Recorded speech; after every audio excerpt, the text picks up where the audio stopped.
definitivamente pues tenemos con nosotros también a otro gran amigo, al periodista y escritor Francisco Paco Cruz. Querido Paco, te saludo con mucho gusto, te mando un abrazo. Toño, ¿cómo estás? Buenos días también, buenos días acá en la Ciudad de México, te mando también un abrazote. Ahora que se les fue la luz, o la energía eléctrica, que sería en esencia lo real, me pregunto si no tendrá nada que ver la Comisión Federal de Electricidad que tanto critican aquí, este, que, y para decir esto, que eso pasa en todos lados, Toño, cuando hay fenómenos naturales como los hay en Estados Unidos, en México, la falta de energía eléctrica o el hecho de que se vaya es por otras cuestiones al margen de que esté mal un sistema eléctrico. Así que esperemos que no se vaya, Toño, aquí estamos y estás en el calorcito. No te envidio porque es un calorcito Húmedo. muy diferente, muy húmedo, pero aquí estamos, Sí. Toño, aquí estamos. Sí, Paco Cruz, usted lo conoce, él ha estado alrededor del mundo como corresponsal, como periodista, se ha desplazado en varias partes, incluso de aquí de la Unión Americana, conoce perfectamente cómo son los calores aquí en el medio este de la Unión Americana y cómo es que precisamente con este tipo de clima, que es entre el calor y la lluvia, se generan las tormentas y desafortunadamente a veces algunos tornados. Pero bueno, pues ¿qué te parece, querido Paco, que comenzamos con los temas? ¿Por qué no hablamos precisamente de la OEA, de la prensa extranjera, la CIA, la misma DEA? Hoy tuvimos la participación en la conferencia de prensa mañanera de un corresponsal muy joven de la agencia AF, esta agencia española, que hizo pues una serie de recriminaciones al presidente López Obrador, específicamente sobre lo que está ocurriendo en estos momentos ahí en Venezuela. Este señor, que no pude yo identificar su nombre, salió ahí a confundir a Vicente Fox con Felipe Calderón en primer lugar, asegurando que pues había tenido su sexenio del 2006 al 2012 Vicente Fox, imagínese usted. Pero lo que más me llama la atención, querido Paco, es cómo se maneja en los medios de comunicación corporativos, incluso en las agencias, y que ya dan por hecho que se trata de definitivamente un fraude electoral ahí en Venezuela, cuando otros presidentes, el presidente Biden incluido, llaman a la cautela, llaman a la transparencia, sí, pero llaman también a que se presenten las pruebas, como lo hace el mismo presidente López Obrador. Sin embargo, bueno, pues hoy el presidente da a conocer que no va a asistir a esta reunión de la Organización de Estados Americanos, presidida, usted lo sabe perfectamente, por el derechista Luis Almagro, y que pues porque pues ha estado intentando interferir. Se pronunció Almagro sobre una especie de triunfo del otro candidato antes de que se dieran a conocer los resultados. Y bueno, pues de ahí podemos comenzar este comentario hacia otro tipo de temas alrededor, a la captura incluso del Mayo Zambada. ¿Cómo tiene esta injerencia? Bueno, pues tanto las agencias de información, los medios de comunicación corporativos, la OEA, la misma CIA, tantas cosas que ocurren, querido Paco. Toño, fíjate, es bien interesante el caso de la OEA y qué bueno que hablabas de Almagro. Almagro para mí es la cabeza, y no porque lo diga yo, sino porque sí, así lo ha demostrado. Almagro ya encabezó una intentona de golpe de Estado en Venezuela, él la encabezó. ¿Recuerdas que trataron de invadir o de hacer una incursión desde la frontera con Colombia a través de Cúcuta, que es la población fronteriza con Venezuela, y desde allí a Luis Almagro, que no solo es un político o diplomático uruguayo de derecha, yo digo que es de extrema derecha, sino que es un diplomático golpista, el mayor golpista de América Latina, que está al servicio de Washington.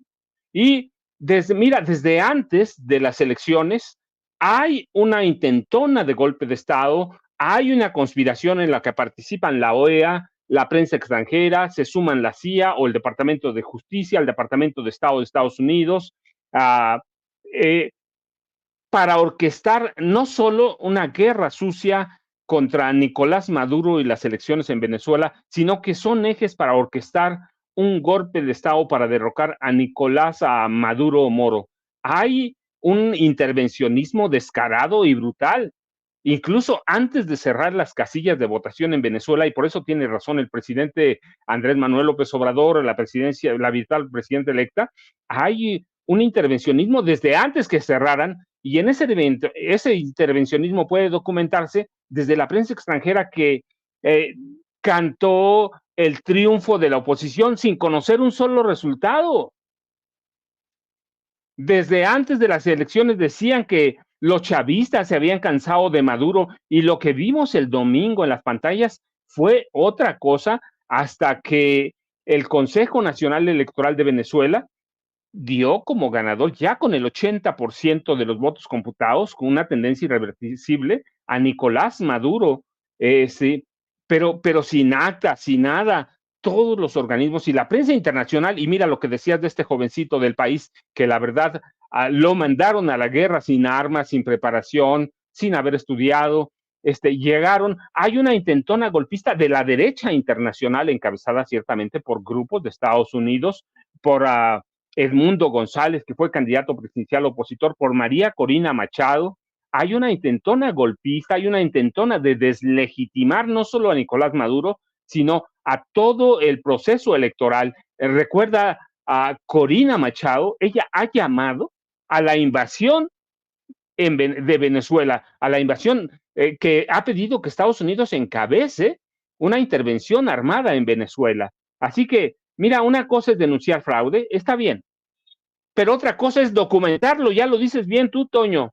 Y además, no solo hay que denunciar fraude, hay que exigir las pruebas. Y luego, sí, hay que exigir transparencia. El presidente López Obrador y otros mandatarios han pedido eso. Transparencia, eso lo puede pedir todo el mundo. López Obrador aquí lo exigió en 2006. Sí, la transparencia es una cosa, el fraude es diferente. El mismo Centro Carter no ha dicho que hubo fraude, ha dicho que no fue democrática, que hubo irregularidades, ha acusado al gobierno de violar la ley, pero mira, pero también podemos documentar, por ejemplo, desde 2019, intentonas para derrocar a Nicolás Maduro. Hay recetas que se han publicado en el New York Times, por ejemplo, ¿sí? Y recuerdas, por ejemplo, el levantamiento que encabezó Juan Guaidó cuando se convirtió en presidente de Venezuela y Estados Unidos le entregó los recursos de petróleo de Venezuela, el gobierno de Estados Unidos y una coalición de países afines a Estados Unidos como Colombia en ese momento, orquestaron la intentona golpista. Así que no es nuevo que intenten una intentona golpista y mira, pero ahora además se suma, por ejemplo, también la DEA, ¿sí? Nicolás Maduro tiene razón cuando dice que no es la primera vez que enfrentan lo que están enfrentando, ya se ha intentado en otras ocasiones, hay intentonas de carácter fascista, contrarrevolucionario, y tiene razón Nicolás Maduro cuando advierte que desde el extranjero se han dado los primeros pasos para desestabilizar a Venezuela. Los mismos países que hoy cuestionan el proceso electoral, lo ha dicho Nicolás Maduro, la misma ultraderecha fascista, son los que quisieron de imponerle a Venezuela a un presidente espurio, a Juan Guaidó en 2019, y mira, el domingo a medianoche ya había resultados, pero la oposición no los da a conocer, y yo decía que el Departamento de Estado, el Departamento de Justicia de Estados Unidos encabeza esas intentonas, ¿recuerdas? ¿A través de qué? De la CIA y de la DEA.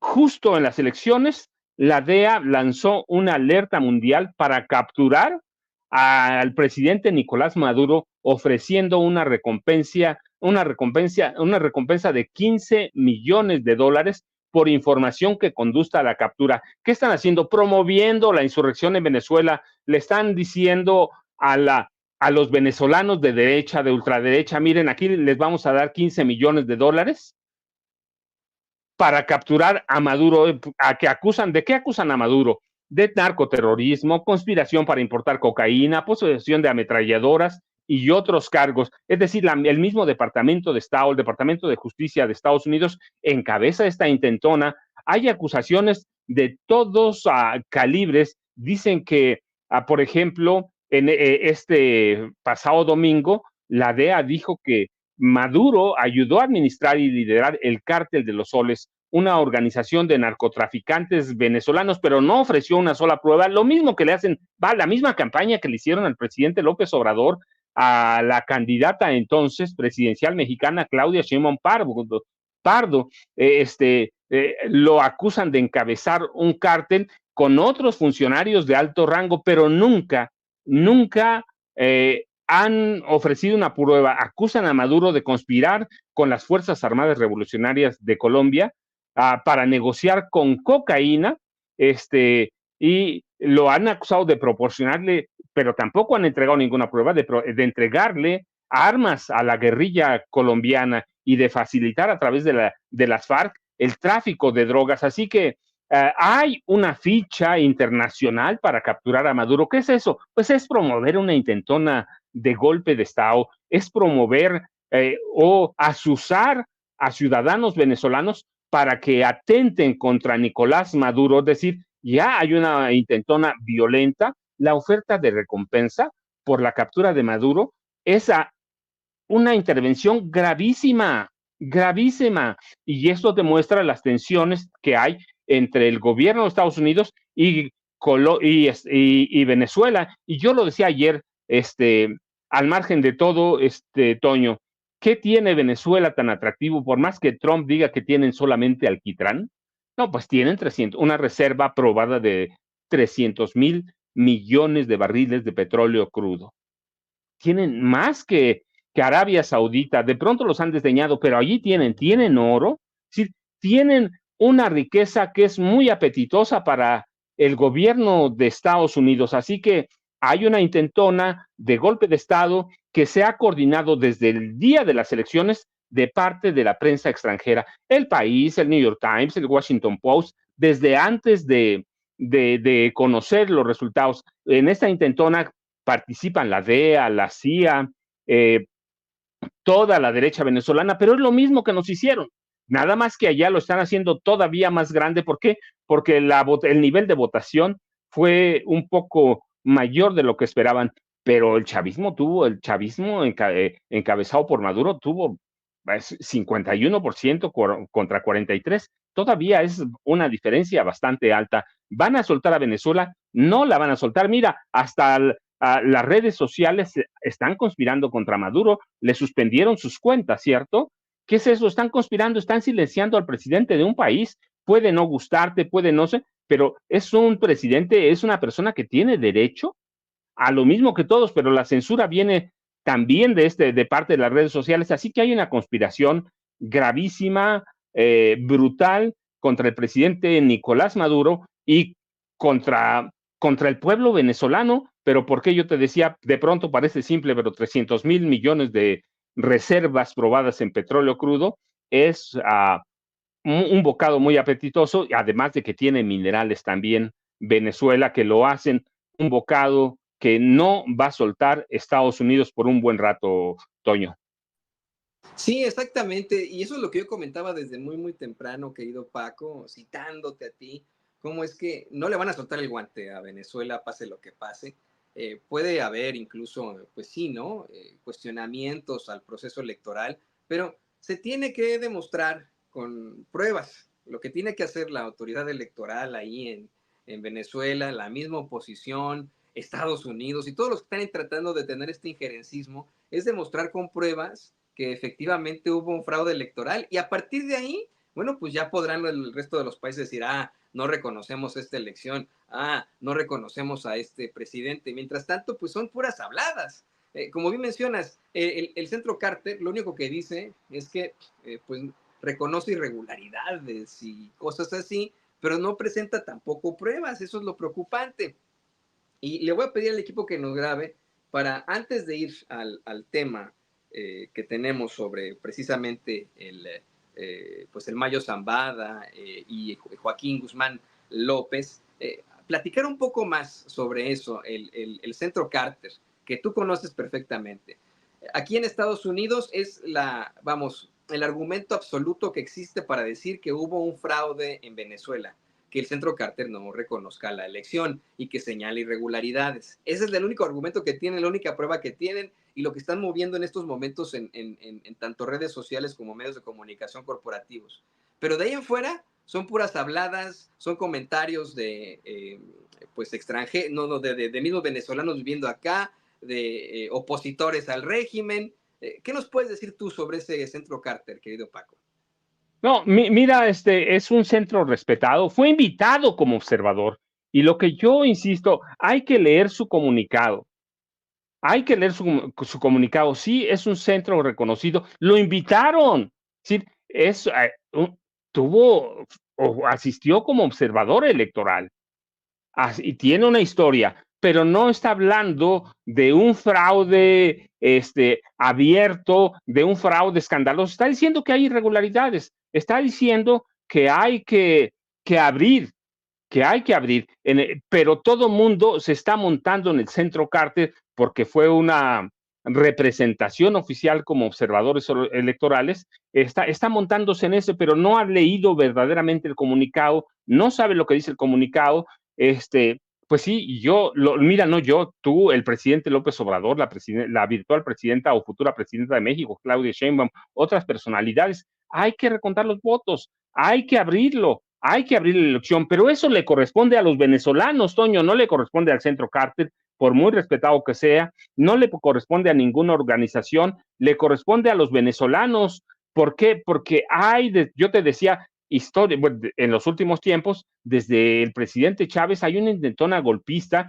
y yo te hablaba de 2019 porque es cuando Luis Almagro encabeza una intentona, una incursión armada en Venezuela a través de Cúcuta, y yo recuerdo mucho que el New York Times publicaba los pasos a seguir para derrocar a Nicolás Maduro. O sea, no solo se trata del centro Carter, primero que hay que leer bien el comunicado. Dos, que ya hay desde 2019 pasos para derrocarlo. Están acusando a Maduro de ocultar dinero robado del gobierno venezolano. Sí, pero ¿a dónde están las cuentas?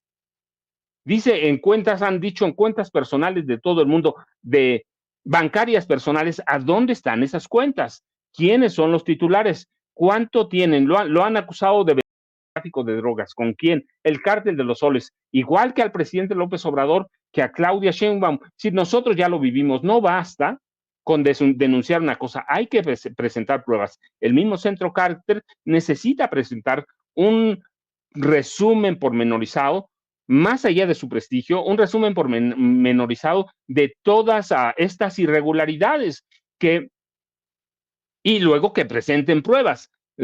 Porque mira, a Maduro lo han acusado de involucrarse en actividades ilícitas de minería, que nos digan a dónde están los militares, a dónde están los minerales que sacan, a dónde van. Es decir, hay lo que diga el centro Carter, hay que también que tomarlo con cuidado por más prestigio que tengan. ¿Por qué? Porque nosotros lo decimos, sí, tiene que haber transparencia, tiene que haber un proceso limpio. Hay irregularidades como todo el mundo. En Estados Unidos hay irregularidades. Es decir, si le van a pedir una pureza al 100%, no la van a encontrar, pero se puede limpiar todo el proceso y hay que hacer o seguir la receta de López Obrador, pues que se clarifiquen, pero hay que dejar a los venezolanos sin importar quién intervenga. Pero aquí hay un intervencionismo descarado y brutal, Toño. Hay la oposición ha asesinado, ha perseguido, ha quemado vivas a personas, es decir, hay en la derecha de Estados Unidos hacia abajo, hay una intentona brutal por derrocar a Nicolás Maduro. ¿Lo van a lograr? Yo de momento creo que no. Me parece que el chavismo encarnado hoy en Maduro está muy sólido, está muy fuerte y tiene respaldos internacionales también, como Rusia.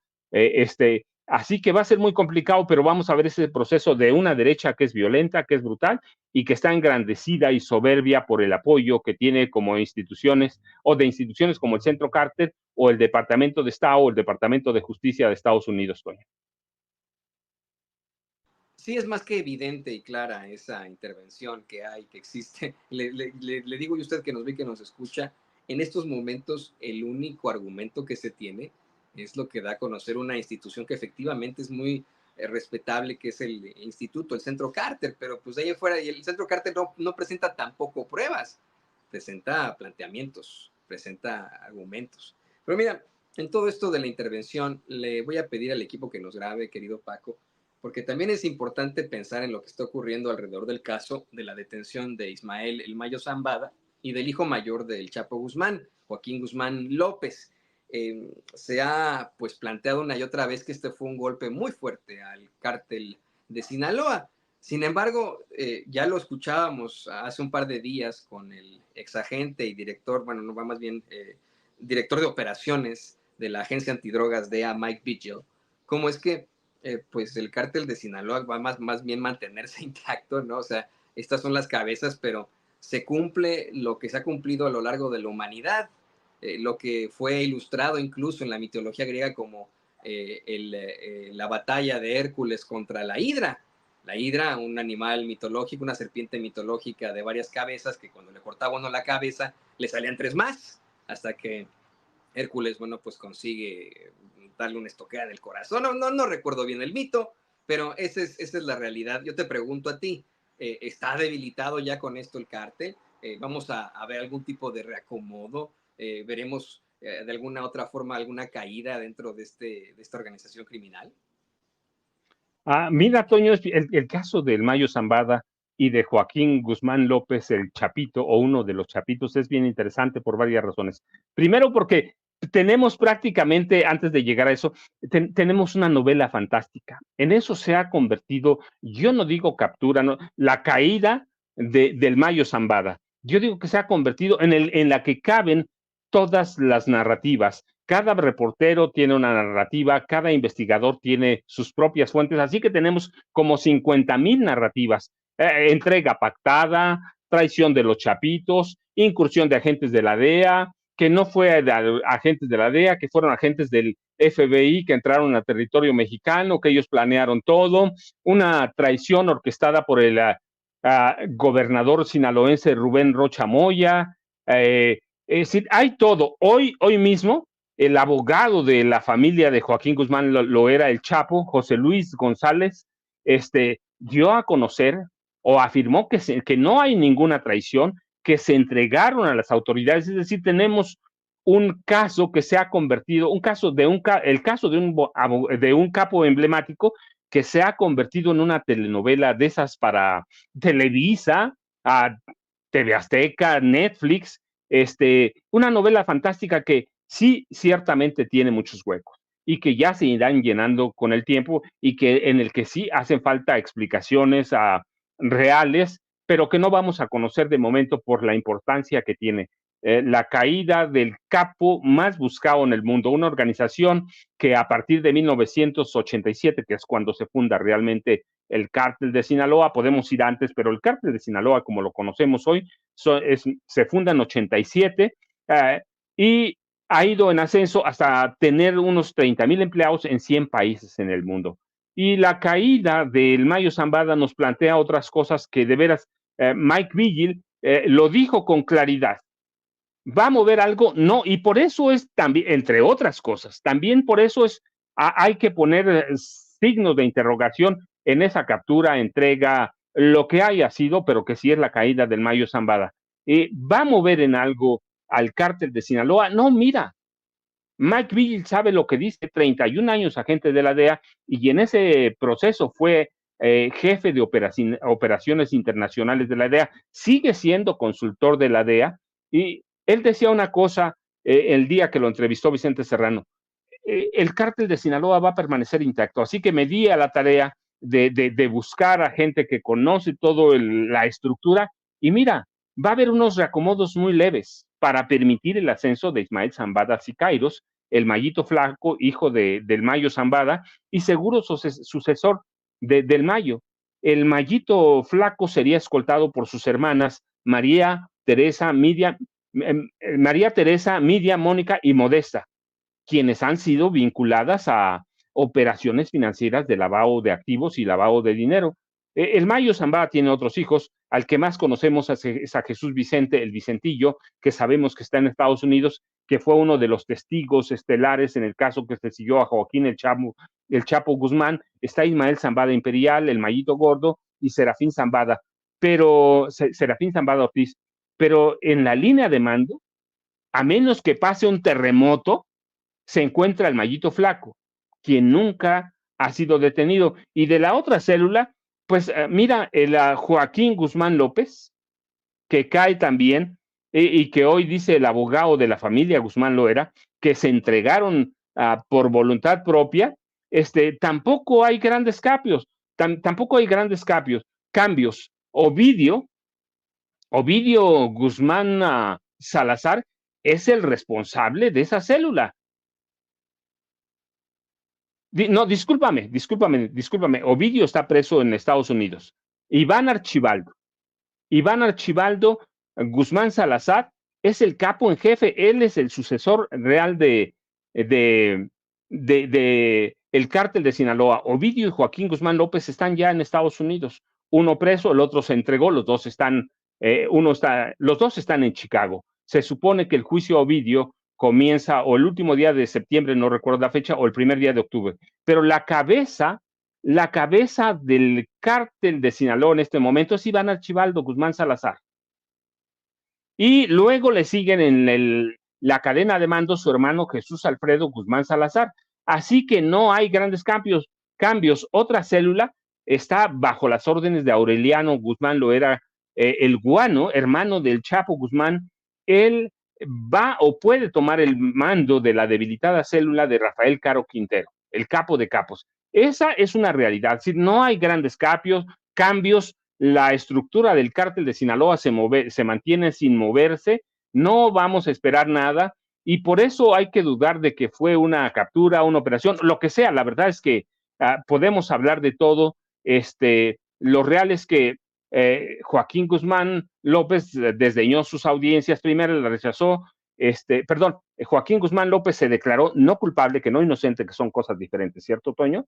No culpable, y el Mayo que no compareció y que va a enfrentar, hoy debe estar en una audiencia, pero la realidad es que la única realidad es que el cártel de Sinaloa no mantiene su estructura y que la caída del Mayo Zambada pone fin a la era de los capos fundadores del cártel de Sinaloa, que nace, insisto, en 1987, no antes, no después. En 87 se registra el rompimiento real de lo que fue el cártel Guadalajara y se unen en ese momento como cómplices el Mayo, el Chapo, Luis Héctor Palma Salazar, el Güero Palma, y Juan José Esparragosa Moreno, el Azul, quien flotaba entre el cártel de Sinaloa y el cártel de Juárez. Y hoy, con la caída del Mayo Zambada, se acaba esa vieja estructura. La otra, la nueva, permanece ahí con los herederos, Toño, que así funcionan estos negocios, así se hacen, así que no hay grandes cambios y vamos a tener que esperar un buen rato para llenar esos huecos que hay en la historia de la caída del Mayo Zambada y de la caída de Joaquín Guzmán López, que hay que recordarlo, pues está muy joven, si negocia bien, si traiciona a uno que otro capo, puede alcanzar una sentencia y en 10 años estar fuera de la cárcel y gozar de parte de las riquezas que hizo como capo, Toño. No, pues qué difícil todo esto. Y yo insisto, es como la hidra de la mitología griega. Efectivamente, es una figura distinta del derecho, el declararse no culpable, not guilty. Pero estrictamente, pues es eso, ¿no? Es decir, soy inocente de todos los cargos que me acusan, ¿no? Y así, pero efectivamente, ¿no? Aquí se tiene que decir, no se dice innocent, no se dice not guilty, ¿no? Me declaro no culpable, y es como se han declarado estos personajes ahí. Bueno, por mientras, en una corte de Chicago lo hace Joaquín Guzmán López, querido Paco. Y bueno, como siempre, un segmento muy interesante contigo aquí en Sin Censura, que deja mucho de qué hablar, mucho para la reflexión.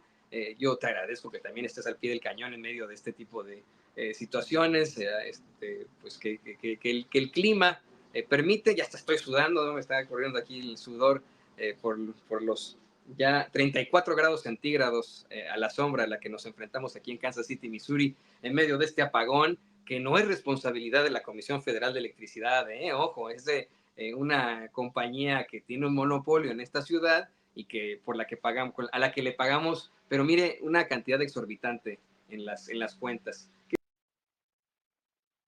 Pues mire, se fue ¿cómo se llama? se le fue seguramente o se le acabaron los datos a Toño. Aquí estoy. Mire, ya regresó. Bueno, ya regresó, pero ya se fue de nueva cuenta, pero información todavía hay, vamos a esperar un Ya, poco. Ya regresó Toño. sí, me informan los vecinos que también está fallando el servicio de internet en general, así que ahí como vamos pianito, vamos a ir ya emparejándonos hacia el final de esta edición, pero muchas gracias, Paco, perdón, aquí estoy, no se preocupe, de aquí no me muevo. Toño, te mando un abrazote, que sigas disfrutando ese calorcito y ojalá no se vaya la luz, pero aquí estamos al pendiente. Muchas gracias, Toño. Hasta mañana. Ahí tiene usted a nuestro compañero escritor, periodista, al queridísimo Francisco Paco Cruz, aquí en Sin Censura. Pues vamos, ¿qué le